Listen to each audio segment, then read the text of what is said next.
Aujourd'hui, on a le plaisir d'accueillir Valérie Zapico. Je vais te laisser te présenter un petit peu plus en détail après.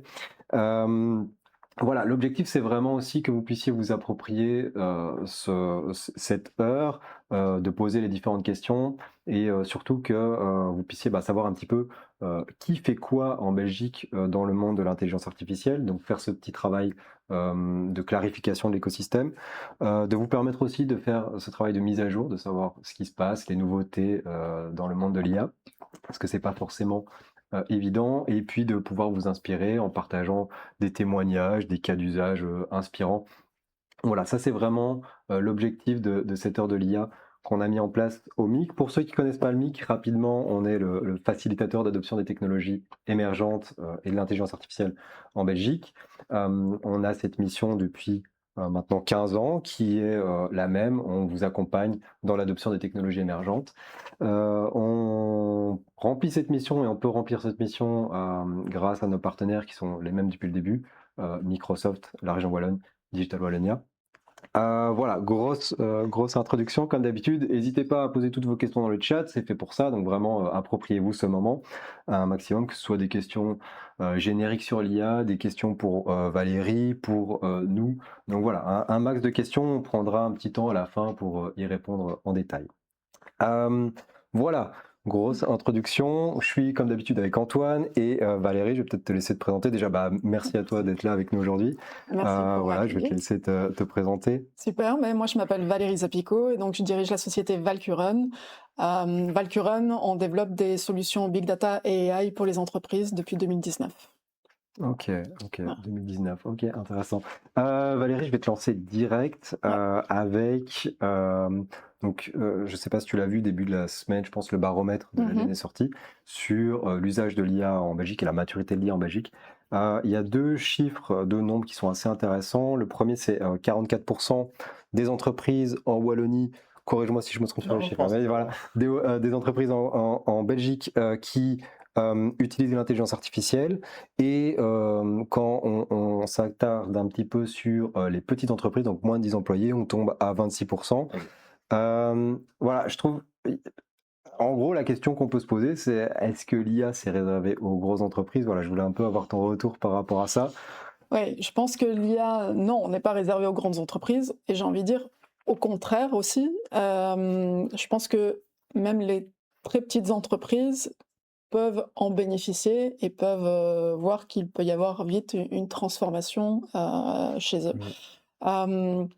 Ce qui se passe souvent, c'est que, oui, les gens vont l'utiliser un petit peu, ne savent pas comment l'apprivoiser, et donc ils se disent rapidement, voilà, c'est pas quelque chose pour moi parce que c'est pas pertinent, et donc j'ai envie de dire, ils ne se posent pas du coup la bonne question parce qu'ils n'ont pas les moyens de bien l'implémenter ou de bien comprendre quel est le but en fait derrière. Ouais. Moi, Vas-y. je voulais rebondir sur un autre sujet qui était aussi dans le baromètre. Ouais. Un autre chiffre qui est ressorti, que je trouve un peu étrange, tu me corriges si tu trouves ça étrange aussi, c'est que 63% trouvent un frein à l'IA selon les inutilités et seulement 5% par rapport aux data. Je trouvais ce chiffre un peu grand, un peu impressionnant selon quelle utilité et les data. Est-ce que tu trouves ce chiffre vraiment représentatif par rapport au baromètre? Alors, ce qui se passe, c'est que quand on va parler, oui, il y a je pense à certaines personnes dans l'entreprise, il est clair qu'il peut-être des personnes qui sont un peu plus âgées au niveau du comité de direction ou du management, qui vont être un peu voilà, en recul par rapport à ces outils. Et donc, ils vont se dire, non, moi, j'y crois pas, c'est pas pertinent. De la même manière, j'ai testé une fois. Ils n'ont pas été forcément formés pour savoir comment l'utiliser, et donc ils ont utilisé et se sont rendus compte que le résultat n'était pas vraiment très performant. Et donc ils se sont arrêtés là, et donc ils se disent c'est inutile, j'ai perdu plus de temps à essayer de lui faire dire la bonne chose que avoir la bonne réponse au final. Donc il y a ce point de vue-là. Et ce qui se passe par contre quand on va parler à d'autres personnes qui gèrent vraiment la donnée, ou qu'on va parler à l'IT, ou qu'on va parler à la personne responsable un peu de la documentation, ou qu'on commence à poser des questions un peu triviales en disant votre documentation, comment elle est organisée, où c'est qu'elle est stockée, est-ce qu'il y a des règles de nommage, est-ce qu'il y a... Et en fait là, on va nous répondre oui, tout est beau, tout est Ouais. propre. Et puis, quand on va venir gratter un petit peu, on va voir que c'est pas du tout le cas, qu'il y a plein de documents en doublon, il y a les erreurs dans le RP, voilà. Et donc je pense que c'est pas tout à fait représentatif, mais ça va dépendre des personnes qui ont répondu, je pense, à ce questionnaire en fait. Ouais. Ok, mais Et du coup, je- j'ai l'impression que une grosse partie de votre travail, c'est de montrer en fait ce qu'on peut faire avec l'IA, vu que les gens estiment que, enfin, pas mal de gens visiblement, vu le baromètre, estiment que l'IA peut être inutile. Il faut montrer en quoi ça peut leur être utile, qu'est-ce que ça peut leur apporter. Donc je suppose que tu as toute une phase où tu dois pas convaincre, mais presque en fait, et montrer les capacités de l'IA. Oui, en fait, ce qu'on fait souvent, c'est que quand on arrive pour expliquer l'IA, forcément, on demande qui c'est qui utilise ChatGPT ou voilà, et les gens répondent oui, moi j'utilise ChatGPT, Claude ou autre. Et ce que j'aime bien remettre un peu dans la tête ou clarifier du moins, parce que les gens ont ce prisme Generative AI, Ouais. c'est aussi d'expliquer en fait qu'il y a d'autres types d'intelligence artificielle, que le Generative AI c'est juste une partie et que derrière on a du deep learning, du machine learning, plein d'autres types d'intelligence artificielle qui vont venir peut-être mixer à du Generative AI, qui vont permettre de répondre à des cases qui sont beaucoup plus performants. Et donc, le Generative AI n'est pas forcément la solution à tout non plus. Ouais, Voilà. c'est vrai qu'il y a un amalgame aujourd'hui. IA égale, déjà IA égale presque ChatGPT, Ouais. et du coup, IA Exactement. générative. Et donc voilà, donc je commence déjà par ce postulat en expliquant qu'il n'y a pas qu'une IA, mais qu'il y a différents types d'IA qui sont réalisés pour différents cas d'usage, et que quand on mixe plusieurs types d'IA, on peut avoir encore plus de valeur pour certains cas. Ouais, parce que c'est des cas. Enfin, les autres types d'intelligence artificielle sont adaptés pour des cas bien précis, et du coup, si ça Exactement. répond à leurs problématiques, Voilà. il se dit, ouais, c'est totalement adapté. Clairement, on va prendre la prédiction de panne, typiquement, le machine learning, voilà, ça se fait depuis très longtemps. Ouais, c'est ce que j'allais dire. En fait. Du coup, c'est même pas nouveau. Quoi. Donc, c'est pas du tout nouveau. Et nous, c'est les premiers cas qu'on a développés aussi pour l'industrie, la prédiction de panne, prédiction de maintenance. Et finalement, ça passe aujourd'hui un petit peu à la trappe, à côté de projets Generative AI. Voilà. Par contre, alors que le machine learning, ce sont des modèles qui sont quand même éprouvés, qui sont performants. Bien sûr, il faut la qualité des données, mais ça, c'est toujours la même chose. Mais c'est des choses qui peuvent être très performantes pour les entreprises, en fait. Et voilà, donc c'est un petit peu mon discours de base en expliquant que rationnellement, on a plusieurs types d'IA. Ouais. On va revenir peut-être sur la qualité des données après, parce qu'on va aborder les différentes étapes d'une bonne adoption de l'IA en entreprise. Je voulais juste revenir peut-être sur quelques phrases que j'ai vues, que tu partageais sur tes réseaux, où tu disais les entreprises, je paraphrase, tu me corriges, les entreprises qui n'utilisent pas l'IA aujourd'hui disparaîtront probablement demain, on va dire. Je voulais avoir un petit peu ton avis, ton explication, enfin ton point de vue par rapport à ça. Mon point de vue, c'est que on voit très bien que au niveau économique, tous les paramètres se tendent aujourd'hui, et que les entreprises font face à des coûts qui sont de plus en plus importants. Des fois, ça change, donc c'est pas tout le temps sur les mêmes paramètres, mais il y a une pression sur les entreprises qui sont importantes. Et donc, pour ma part, en Europe, c'est le fait de dire ne loupons pas le coche, parce que si on veut que nos PME soient présentes demain sur notre territoire, il faut pouvoir faire en sorte qu'elles soient performantes et qu'elles puissent être rentables. Et donc, je pense que l'IA, la digitalisation, mais l'IA spécifiquement, est un des leviers qui vont permettre de vraiment avoir une transformation réelle des PME et de pouvoir avoir ce tissu économique demain encore en Europe. Il y a à côté, si on prend les États-Unis ou la Chine, il y a déjà beaucoup d'entreprises qui ont transformé leur business model grâce à l'IA. Et donc, c'est de se dire, nous laissons pas trop dépasser et gardons vraiment ce système voilà, gardons notre réseau entrepreneurial aussi en Europe. C'était un peu ma deuxième question, c'est est-ce qu'on est, enfin par rapport aux États-Unis ou autres, est-ce qu'on est vraiment bien en retard ou pas trop encore, je veux dire. J'ai envie de dire, ça dépend des régions aux États-Unis. Si on prend, oui, tout l'aspect Silicon Valley, Seattle, New York, on va se retrouver avec forcément les gros hubs IA, les gros labs IA qui sont présents. Mais si on prend des régions comme Denver, voilà, Colorado ou autres, il y a des régions qui certes ont adopté l'IA, mais qui n'ont pas encore totalement fait la transformation encore. Et il y a beaucoup de PME aussi dans ce tissu américain qui n'ont pas encore voilà, totalement pris le pas de l'IA, même si c'est de plus en plus présent. Il y a une autre chose aux États-Unis, c'est que les cerveaux, la difficulté de trouver aussi des personnes pertinentes, hein, c'est difficile, hormis ces gros hubs. Et il faut les payer très cher. Ouais, ils ont les moyens d'attirer les gros cerveaux chez eux. Ouais.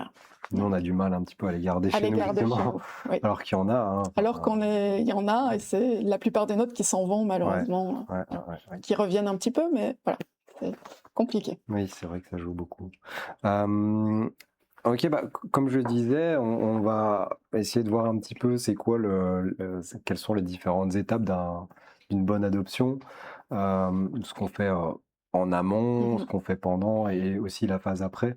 Un petit peu dans la continuité du webinaire qu'on a donné cette semaine sur les bonnes questions à se poser avant de se lancer avec l'IA. Voilà, il y a différents aspects qu'il faut prendre en compte avant de se lancer dans l'IA ou de lancer un projet IA.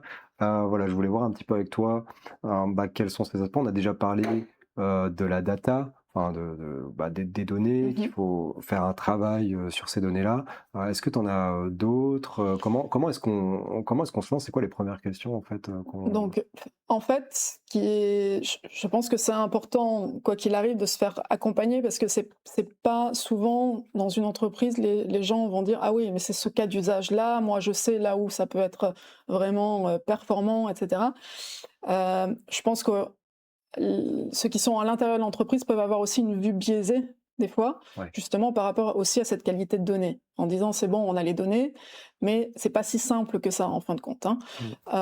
Et donc il faut quand même une petite analyse pour être sûr que on a quand même identifié plusieurs cas d'usage qui peuvent être pertinents ou pas. Et donc nous, comment on fait concrètement?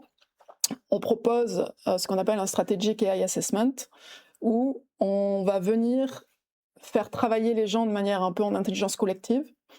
Et en général, je leur dis, dans ce workshop-là, on va parler de tout, de vous, mais on ne parlera pas d'IA.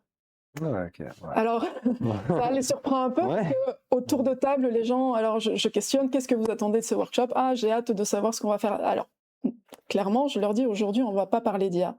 Parce que l'objectif, c'est on apprenne à connaître leur processus, leurs tâches, et avoir un peu cette vue plus objective que ce qu'ils ont, eux, dans leur tête. Et donc, on va venir les challenger sur quels sont, à l'intérieur de ces process-là, quels sont les points les plus critiques. Ceux où il y a des risques, des freins humains, des risques externes. Et on va les challenger aussi sur identifier quels sont les KPI qui sont pertinents sur la continuité du process. Qu'est-ce qui fait que leurs process sont pertinents ou pas, ou sont efficaces ou pas. Et donc, on va les challenger pendant 2 heures, 3 heures, selon les tailles d'équipe, sur ces sujets. Et nous, derrière, on va faire un travail où on va venir refaire des interviews one-to-one quand c'est nécessaire, parce que souvent, on a aussi besoin d'avoir une compréhension un petit peu plus technique. Donc, on va faire des interviews un peu avec le manager IT pour voir un petit peu au niveau de l'architecture ce qui est actuel ou pas. Sur les roadmaps aussi, ça c'est important d'avoir un petit peu cette vue-là. Et donc, on vient prendre un peu une vue hélicoptère de manière à prendre en compte le cas d'usage qu'ils avaient mis au départ, mais aussi de venir challenger avec d'autres points et d'essayer de montrer potentiellement celui ou ceux qui ont le plus de valeur, ceux qui sont le plus, on va dire, quick win, parce qu'il faut que ça soit, comme je dis, quand on veut faire un projet d'IA, il faut quand même essayer de choisir un premier projet qui soit très rapidement implémentable pour pouvoir montrer à tout le monde que ça peut marcher. En fait, Oui, c'est il faut ça. prioriser en fait. Il faut toujours, prioriser et savoir qu'est-ce qui est pertinent. Et donc, on ressort, nous, on essaye d'identifier une matrice qui va permettre d'identifier. Donc, il y a différents quadrants en fonction de ce qui est le plus valable, le plus rapide, le plus pertinent, peut-être le moins critique, mais qui peut avoir un certain levier sur certains départements. Voilà. Donc, on essaye de faire un petit peu un travail plus global, de manière à pouvoir amener un trajet, une sorte de roadmap finalement à l'entreprise. Après, c'est à eux, bien sûr, de choisir en fonction de cette analyse-là comment ils souhaitent commencer.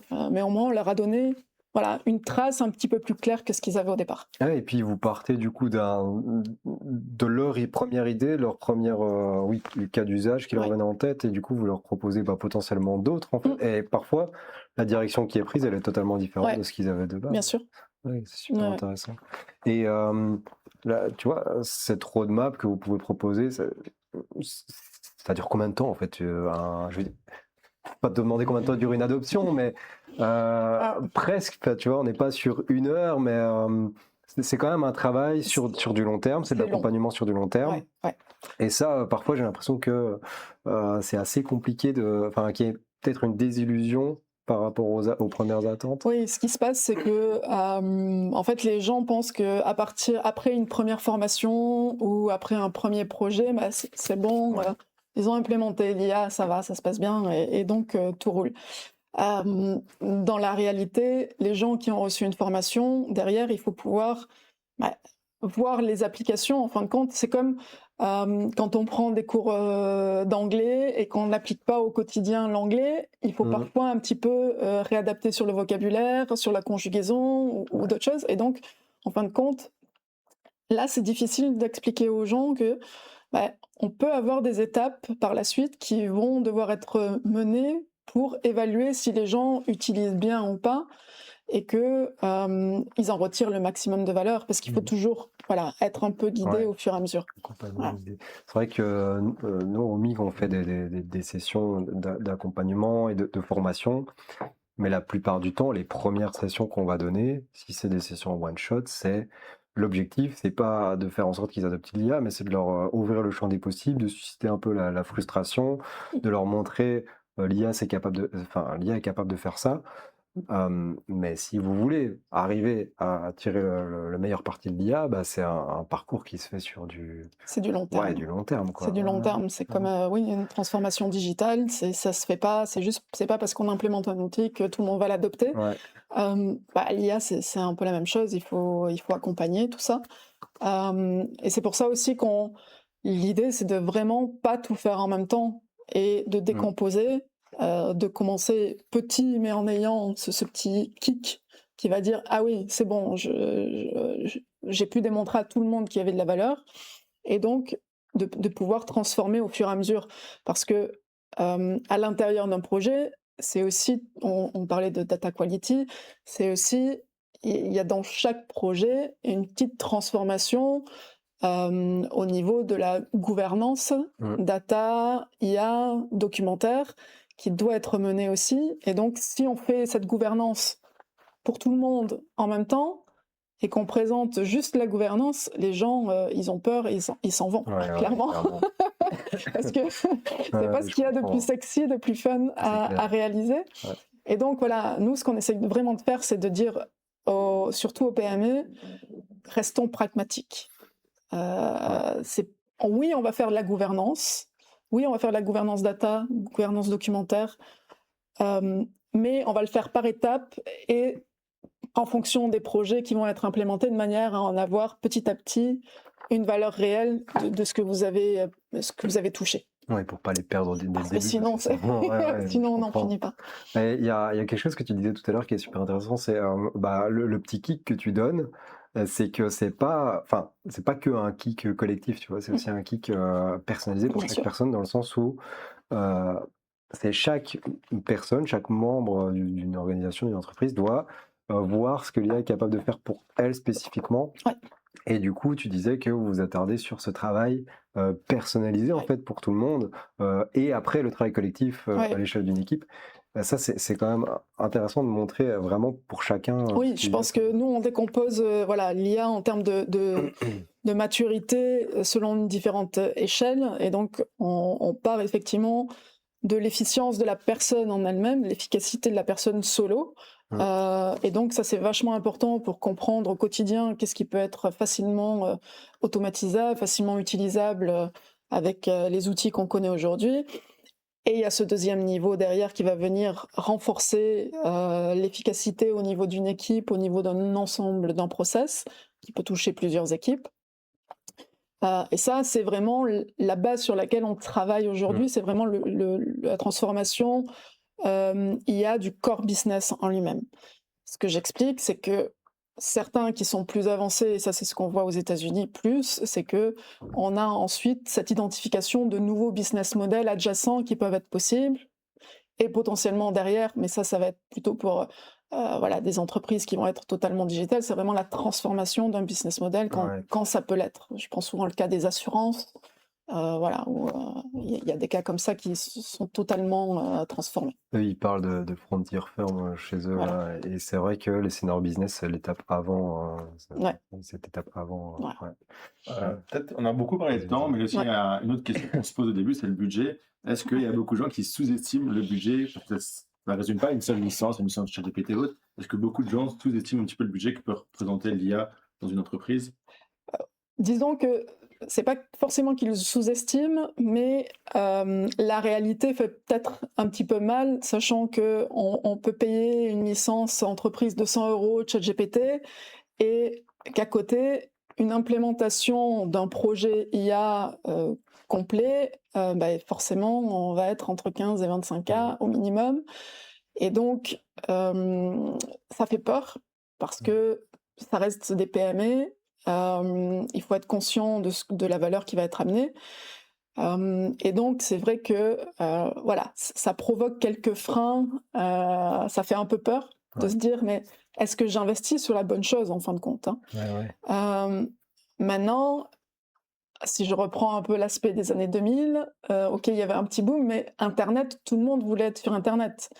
Il fallait que tout le monde ait son site web. Et on a vu comment c'était important d'avoir construit son site web à temps parce qu'il y a le SEO, il y a toutes les remontées, etc. Et je pense que pour l'IA, en fin de compte, c'est la même chose. C'est important à un moment de pouvoir faire un investissement. Alors, ce qui facilite un petit peu, jusqu'à maintenant, ce qui facilitait surtout en Wallonie, c'était avoir les subsides. C'est vrai que du coup, que ce soit à Bruxelles ou en Wallonie, les entreprises, ok, elles se disent, bon, je suis prête. Du coup, je suis quand même prête à prendre le risque. Donc, ça aide quand même, ce levier aide quand même. Mais c'est vrai que il y a un gap, hein, clairement, entre une utilisation de même une licence perso de ChatGPT à 20 € et une implémentation de projet plus long. Voilà, le ROI forcément est plus long derrière, et donc voilà, ça vient perturber un peu les esprits.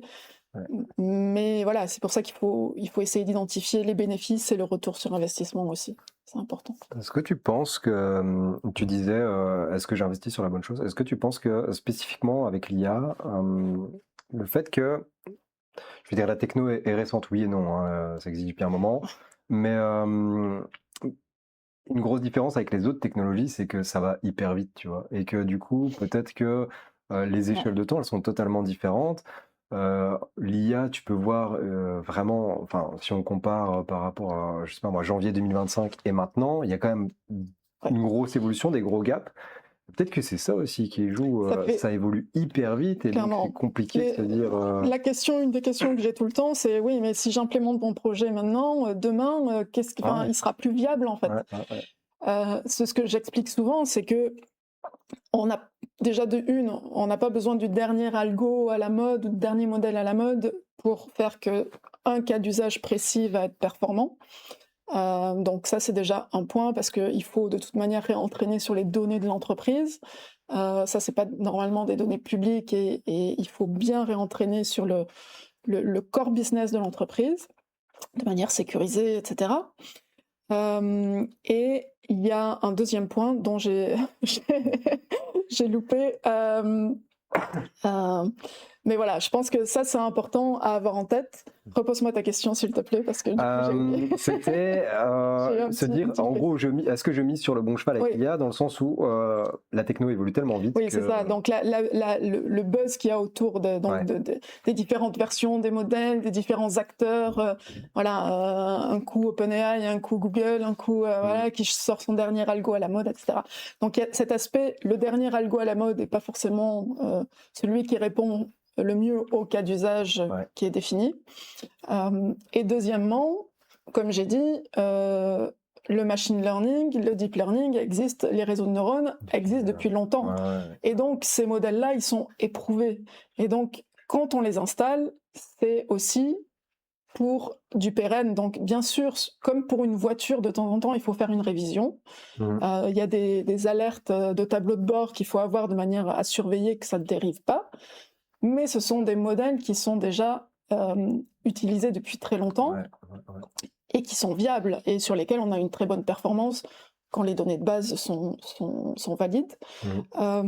Et donc, voilà, j'essaye de rassurer aussi par le fait de dire c'est quelque chose de stable quand même. Et comme tous les outils, il y a une révision, il y a des alertes qu'il faut mettre en place de manière à avoir ce monitoring et cette surveillance cohérente comme pour tout autre outil digital. Ouais, parce que si tu prends, je sais pas, l'IA prédictive, c'est utilisé pour la météo depuis des années.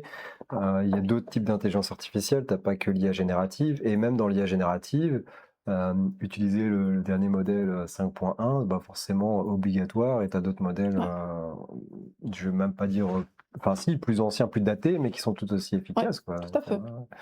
Ouais. J'ai peut-être une question Vas-y. par rapport à ça. Donc, justement, le fait que l'IA générative ait pris un très grand marché, est-ce que toi, de ton côté, tu as vu aussi sur la part de ton travail, que l'IA générative fait peut-être par exemple 80% de ton travail, et que 80% de ton travail, c'est l'IA générative maintenant, à défaut d'autres IA qui étaient déjà en place là, qui sont peut-être parfois meilleures? Oui, clairement. Clairement. Le Generative AI a pris une place énorme. Et c'est pour ça aussi qu'on essaye d'expliquer qu'il y a d'autres algos qui sont présents. En fonction des cas d'usage, en fait. On ne va pas utiliser du LLM pour tout, on ne va pas utiliser, quand il s'agit aussi de faire des calculs beaucoup plus avancés, de la prédiction sur des datas quantitatives, on ne va pas forcément utiliser du LLM. On va vraiment venir travailler sur du machine learning, sur certaines analyses de sentiments, on va faire en plus travailler ce qu'on appelle du NLP aussi, pour vraiment aller voir un petit peu plus en détail. Donc, on va combiner le Generative AI avec d'autres modèles plus anciens sur toute la chaîne de valeur pour répondre à un cas d'usage. Mais du coup, oui, clairement, c'est biaisé par cette vue. On veut faire un chatbot, Ouais. on veut faire un assistant vocal.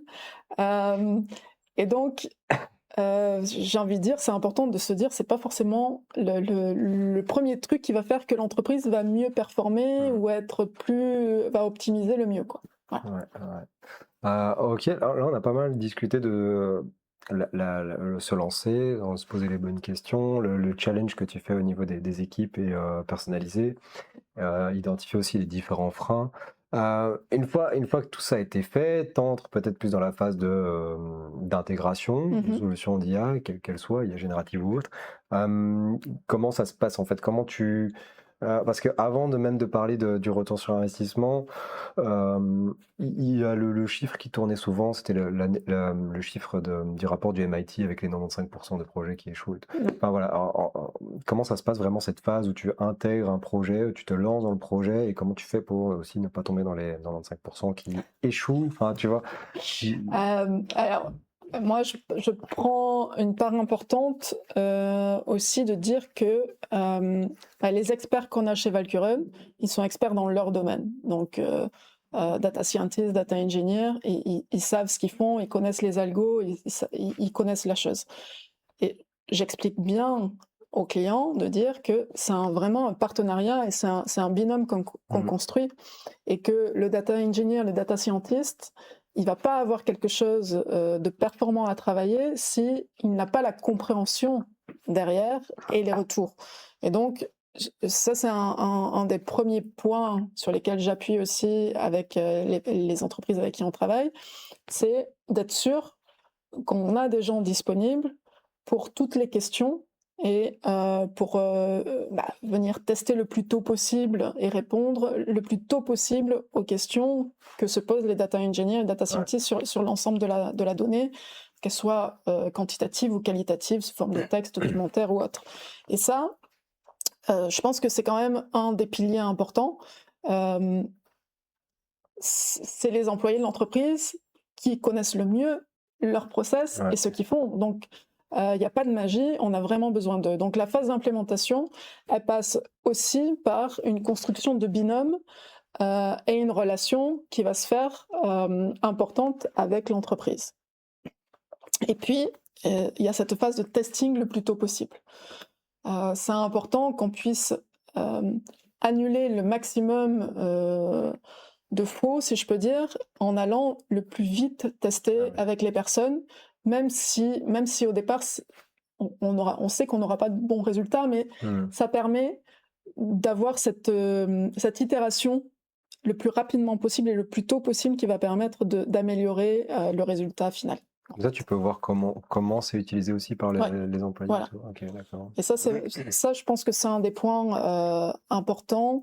Et donc, voilà, après, nous, de notre côté, on essaye de reproduire cet environnement de notre côté aussi pour pouvoir justement pré-tester aussi avant de leur donner.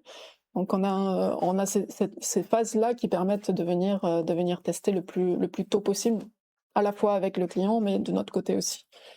Donc, ça, c'est vachement important. Et puis aussi, il y a le choix des modèles qui va être fait.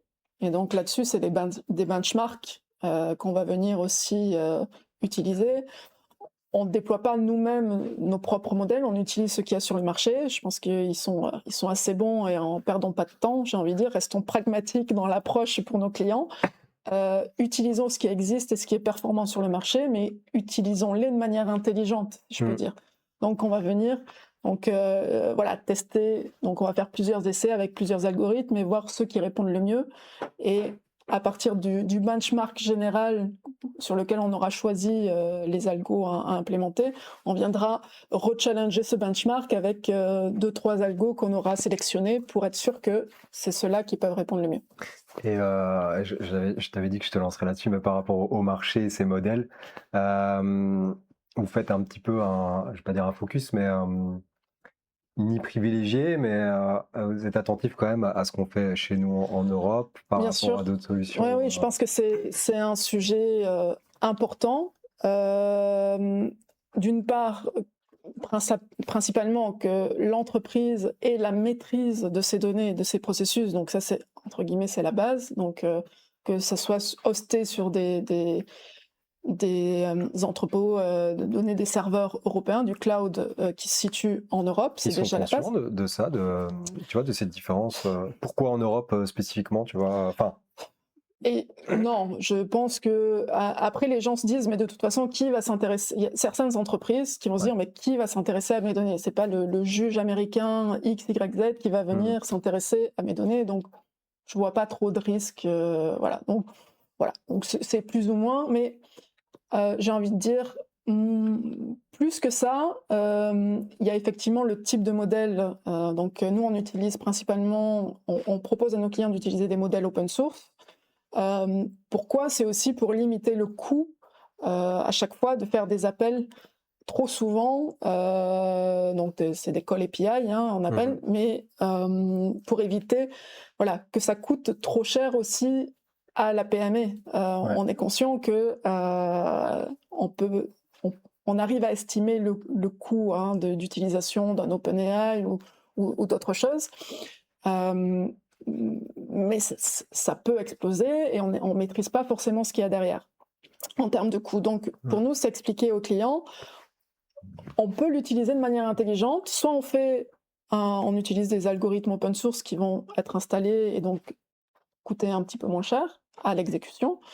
Et de l'autre côté, on peut faire aussi un mix en fonction de ce qui est pertinent. On ne va pas faire appeler de l'OpenAI ou autre chose tout le temps, tous les jours. Voilà. Donc on essaye de proposer un mix et surtout aussi pour se dire, on considère que c'est important aussi au niveau prix de ne pas faire exploser pour la PME le coût. Ouais. Voilà. Et moi, j'attache d'autant plus une importance au niveau, on parle de la souveraineté des données, souveraineté des processus, mais aussi souveraineté dans l'environnement économique européen. Et donc, je pars du principe que c'est important que les entreprises, les PME et les entreprises européennes travaillent avec des acteurs européens. Ouais. On est un tissu économique. Je pense qu'il faut pouvoir faire en sorte que les entreprises qui sont sur le territoire européen puissent utiliser d'autres entreprises qui sont sur le territoire européen, parce que c'est comme ça qu'on conserve ce tissu économique aussi. Oui, clairement, comme on disait, c'est un travail collectif et c'est Ouais. un effort collectif. Juste, peut-être, je voulais juste revenir sur open source, peut-être juste pour le définir. Ah oui. Pardon. Une différence entre un modèle open source et un modèle, je veux dire, fermé. C'est sur le modèle open source, tu as la main, Ouais. tu vois exactement ce qui tourne derrière, Ouais. tu as accès au code, tu vois comment ça fonctionne, tandis qu'un autre modèle qui n'est pas lui open source, en fait, c'est un peu une boîte noire et tu sais pas toujours. Donc, voilà, je voulais juste revenir Ouais. sur la définition. Et donc, cet avantage que tu as de savoir exactement comment ça tourne, ce qui est fait, tu peux modifier, etc., etc. Tout à fait. Voilà. Je suis bien défini open Non, source. open hein. source, c'était c'est bien. bien. C'est bien. Ok. Et oui, la souveraineté, bah oui, c'est clair que c'est important de mettre aussi en avant ces acteurs européens. Et eux aussi intéressant.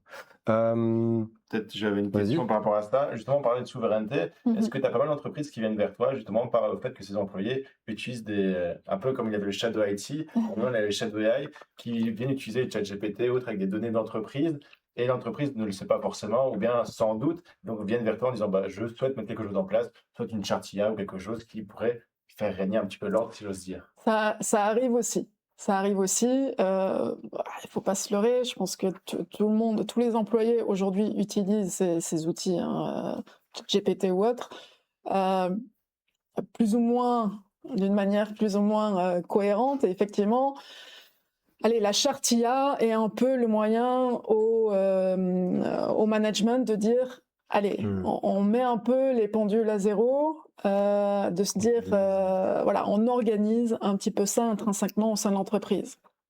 Il y a des entreprises qui vont vouloir couper l'accès à ces outils. Je pense que ça sert à rien, en fait, parce que les gens vont continuer à aller sur leur téléphone privé et utiliser ChatGPT. Je pense qu'il y a aussi, c'est surtout l'occasion avec la charte IA et potentiellement des formations de mettre le doigt sur des choses critiques au niveau de sensibilisation, de partage de la donnée, voilà, des documents à pas mettre n'importe comment, n'importe où. Et donc ça, je pense que tout le monde n'est pas forcément non plus conscient qu'il peut y avoir des problèmes derrière.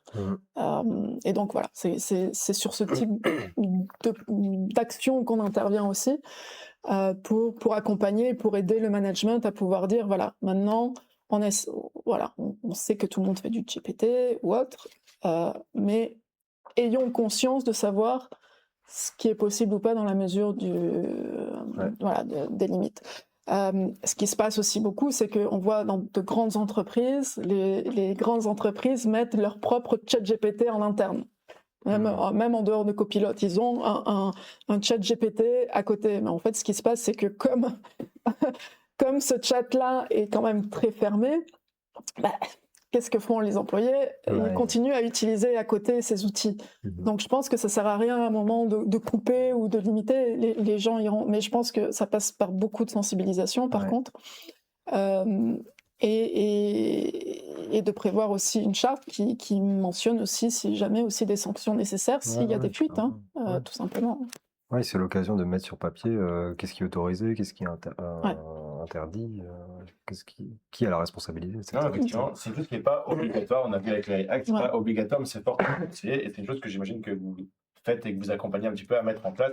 Il n'y a pas une règle absolue, il y a des templates ou d'autres qui aident, mais il n'y a pas quelque chose qui a été annoncé. Par exemple, certains phénomènes, certains événements obligés à mettre. Est-ce que justement, Valkuren aide à mettre ce dispositif en place pour aider les entreprises? Donc, nous, on aide, hein, on a une partie, sorte de workshop où on fait justement cette sensibilisation à l'éthique, à la gouvernance et à la charte. Donc, on regroupe un peu tout ensemble de manière à sensibiliser sur cette partie éthique, gouvernance et acte. Et dans ce cadre-là, on vient effectivement questionner les entreprises pour savoir ce qu'ils doivent mettre dans leur charte IA, à quoi il faut penser pour sa charte IA. Après, quand il s'agit de questionner certains points un peu plus légaux, on va dire juridiques, là on va faire appel à des partenaires juristes qui vont, si jamais l'entreprise en a pas en interne, pour venir accompagner vraiment juridiquement s'il y a des questions un peu plus fines. Voilà. Okay. Moi j'aimerais retourner sur un sujet quand même un peu débuté au début, c'était les data. On remarquait qu'en creusant on n'avait pas forcément beaucoup de data. Est-ce que tu remarques dans beaucoup d'entreprises que c'est encore un très gros point faible et que parfois certains projets ou certaines idées de projets ont un petit peu échoué ou je sais pas, ou bien n'ont pas été jusqu'au bout de fait que la data n'était pas assez propre, si j'ose dire, ou bien il n'y avait pas assez de data par rapport à certains processus? Ah oui, clairement, ça reste un problème. Enfin, honnêtement, qu'elle soit petite ou grande, c'est toujours un problème. On a pratiquement, il y a très très peu d'endroits d'entreprises où on s'est dit super, la qualité de la data, Ah c'est oui, c'est génial. vrai, à ce point-là. Ok. Oui. D'une manière ou d'une autre, il y a beaucoup de nettoyage qu'il faut faire, que ce soit au niveau quantitatif ou qualitatif sur la base documentaire. Comme j'expliquais, il y a plein au niveau des documents, la charte documentaire, enfin de la gestion documentaire, c'est des documents qui ont été dupliqués, on ne sait plus quelle est la version la bonne, est-ce que c'est le PDF finalement ou est-ce que c'est la dernière version Word? Enfin, il y a tout plein de questions qui se posent quand il s'agit de prendre la documentation. Et donc ça reste un point important à traiter. Les gens utilisent, dans les PME principalement, on utilise très fortement Excel encore d'office, parce que principalement c'est le plus pratique, hein, soyons pragmatiques, utilisons des outils qui fonctionnent et que tout le monde sait utiliser facilement, normalement. Le fait est que ça fait beaucoup de fichiers Excel, ça fait beaucoup de versions, ça fait beaucoup de data qui transitent les uns chez les autres, qui ne sont pas forcément organisés. Et donc, sur certains projets, ça devient difficile. Et donc, c'est pour ça que cette phase d'analyse en amont, elle est quand même importante. Alors, les gens se disent, c'est bon, moi j'ai la data, j'ai pas besoin de payer une petite phase d'analyse. J'ai envie de dire, si. C'est quand même si elle est toute petite, il faut la faire. C'est un prérequis quasiment obligatoire. C'est un prérequis nécessaire. Okay. C'est un prérequis nécessaire si vous voulez que l'investissement financier soit performant derrière, d'office. Donc il faut faire cette petite concession pour se dire, l'acteur que j'ai pris pour déployer mon projet, il va travailler avec quelque chose de correct. Ouais. Donc c'est, je dirais, la phase de prérequis obligatoire.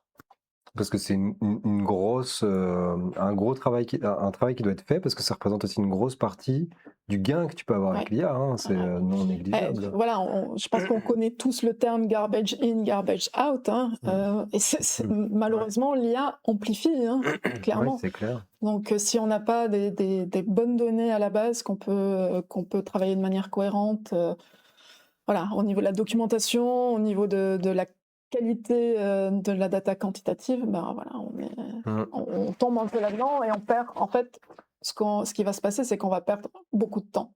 On va pouvoir réussir d'une certaine manière, mais on va perdre quand même beaucoup de temps. Ouais.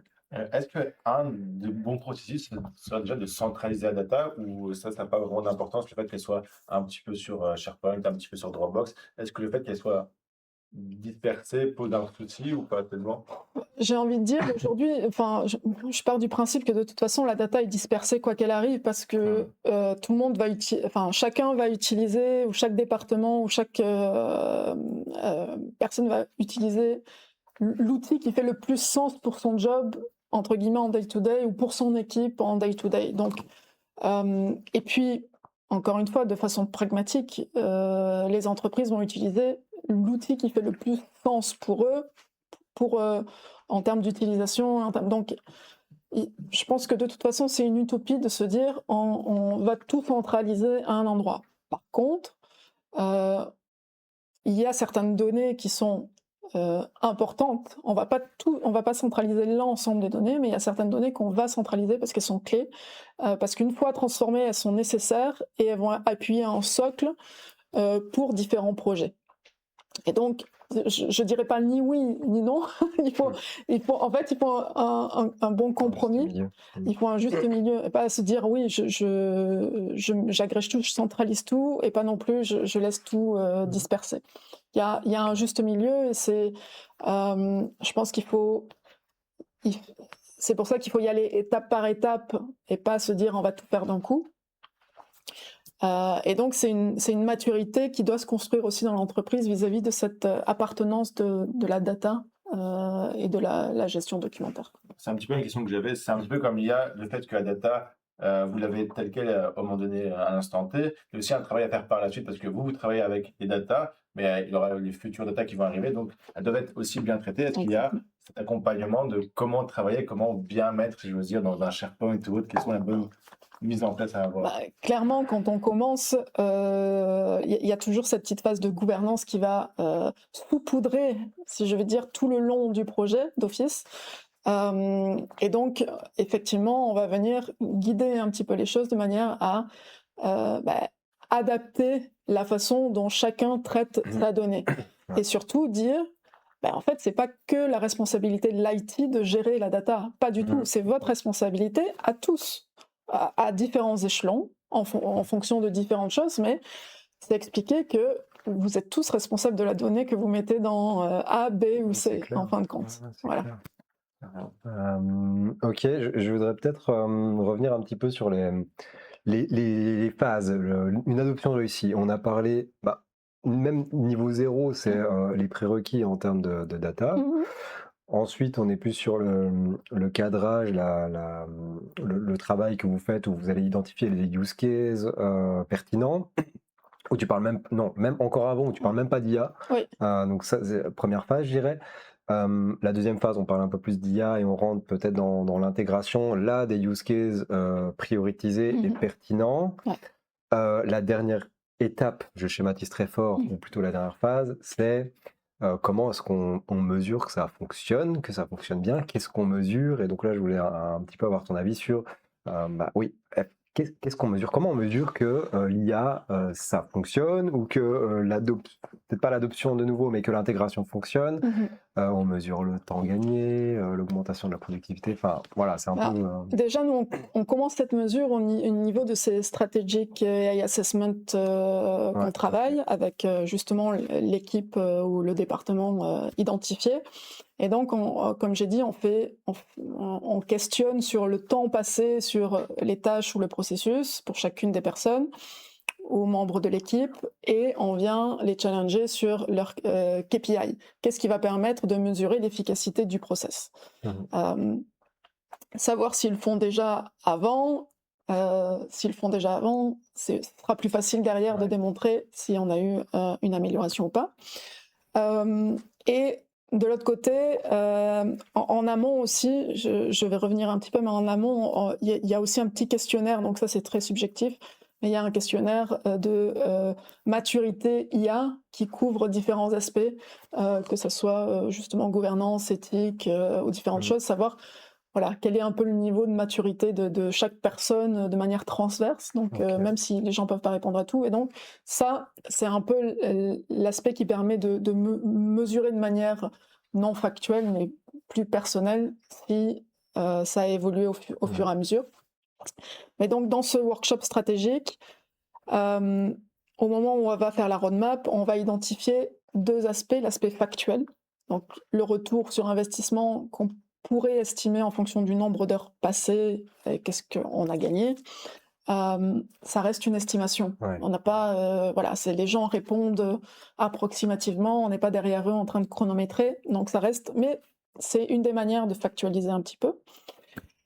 Mais ce qui est important de dire, c'est qu'avec l'IA, on peut pas factualiser réellement l'ensemble des bénéfices. Je prends l'exemple d'une réponse d'un chatbot RH que les employés peuvent utiliser en dehors des heures d'ouverture de l'entreprise. Ça, c'est entre guillemets un des points basiques. Mais donc, c'est toute la charge mentale de la RH dans une PME Ouais. où elle a beaucoup de choses à faire et elle a besoin d'être focus sur ce qui est important et ce qui a valeur pour les employés.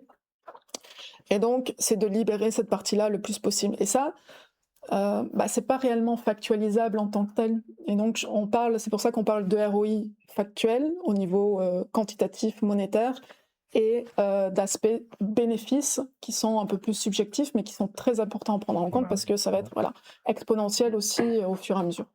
Ouais, oui, tout ce qui est même satisfaction par rapport à son travail. Il y a des cas insoupçonnés d'usage de l'IA qui peuvent te faire gagner des choses que tu peux pas quantifier, tu peux pas, même qui sont oui, juste insoupçonnés en fait. Ouais, ouais. Et tu as déjà eu,